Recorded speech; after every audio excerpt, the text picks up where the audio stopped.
اسلام کے اوپر اسلام کے جتنے احکامات ہیں ان کے اوپر عمل نہ کرنا اور یہ چھوٹا گناہ ہے، لیکن اس عمل کو، اس حکم کو، اسلام کی اس بات کو رد کر دینا یہ بڑا گناہ ہے، اس کا انکار کر دینا یہ بڑا گناہ، اس سے انسان اس دائرہ اسلام سے نکل جاتا ہے۔ موجودہ دور میں بہت سارے لوگ ہیں کہ ایک تو اسلام کی بات کے اوپر عمل نہیں کرتے اور دوسرا وہ اس بحث تکرار میں پڑ جاتے ہیں کہ یہ اس بات میں ہمیں دلیل دیں اور اس میں نقص نکال کے اس کی جو ہے نا ایسا طریقے سے اس کو پریزنٹ کرتے ہیں کہ جو لوگ تھوڑا بہت اس کے اوپر عمل بھی کر رہے ہوتے ہیں نا وہ بھی شک میں پڑ جاتے ہیں۔ تو اس وقت جتنا بھی باطل ہے نا وہ اس بات کے اوپر محنت کر رہا ہے، اتنا پیسہ لگ رہا ہے کہ جتنے اولیاء اللہ گزرے ہیں، جتنے صحابہ کرام کی زندگیاں گزری ہیں اور وہ جو ہے نا وہ انہوں نے ان کے بارے میں ایسی ایسی باتیں، شگوفے، شک والی اور جو ہے نا تنقید والی باتیں جن کا عملی زندگی میں مسلمان کے ساتھ کوئی تعلق واسطہ نہیں ہے۔ اگر حضرت عمر رضی اللہ عنہ کا اور حضرت ابو بکر رضی اللہ عنہ کا اور حضرت علی رضی اللہ عنہ کا اور دوسرے صحابہ کا جتنے بھی ہیں کسی بات کے اوپر آپس میں اختلاف ہے یا حضرت معاویہ رضی اللہ عنہ کے ساتھ ان کا کوئی اختلاف ہے تو وہ اختلافات ان کی حد تک ہیں، لیکن ہماری عملی زندگی میں نماز، روزہ، حج، زکوٰۃ اور یہ جو دین کے اوپر عمل کرنا ہے ان کے اختلافات کا ہماری جو دین داری میں فرق نہیں آنا چاہیے کہ ہم اپنے دین کو ہی برا سمجھنا چھوڑ دیں۔ ہماری تاریخ میں اس طریقے سے انہوں نے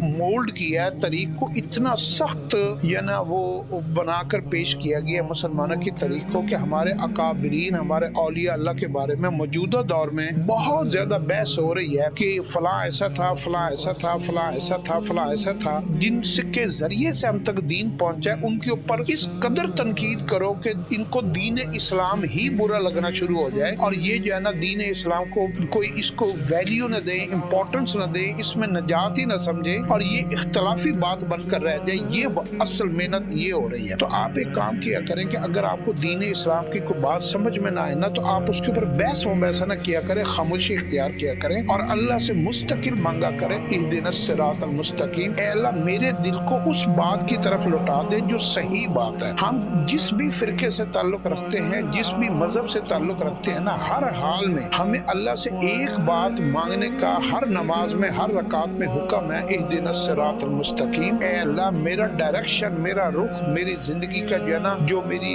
عقیدہ ہے یہ ٹھیک رکھنا۔ میں اگر غلط عقیدے پر ہوں تو اللہ پھر میری سوچ کو بدل دے گا، میرے جذبات، میری سوچیں، میرے عمل غلط ہے تو اللہ مستقل میرے اس جذبے کے اوپر کہ میں اللہ سے جو ہے نا صراط مستقیم کا سوال کرتا ہوں۔ تو آپ دین اسلام کے اوپر تنقید کرنے سے نکل جائیں، ورنہ ایک وقت آئے گا آپ کو ایسے مولوی بھی ملیں گے، دنیا دار موٹیویشنل بھی ملیں گے جو اتنی تنقید اور ایسی مضبوط دلیلیں ہوں گی، کیونکہ یہود و نصارہ کے پاس بھی بڑی ٹھوس دلیلیں موجود ہیں کہ آپ ان کی بات کا جواب ہی نہیں دے سکتے۔ اگر آپ ان چکروں میں پڑ گئے نا تو پھر آپ کے اندر شک پیدا ہوگا اور شک آپ کو دین سے دور کر دے گا اور اللہ کے رسول اور ان کے ماننے والوں کے بارے میں آپ کے پتہ نہیں کتنے خیالات شیطان آپ کے دل میں پیدا کرے گا اور آپ کے دل میں شک، سوالات ہی سوالات ہوں گے، عمل نام کی چیز آپ کے اندر نہیں ہوگی۔ تو آپ کریٹیسزم سے بچیں اور تنقید کرنے والی کوئی ویڈیو نہ دیکھا کریں، کوئی محفلیں نہ اٹینڈ کیا کریں جہاں نفرت کی، ظلم کی، اختلافات کی بات ہو، وہاں سے آپ چپ کر کے اپنے آپ کو سائڈ پہ لگا دیا کریں گے۔ تو اس طریقے سے آپ کی ڈائریکشن جو ہے نا وہ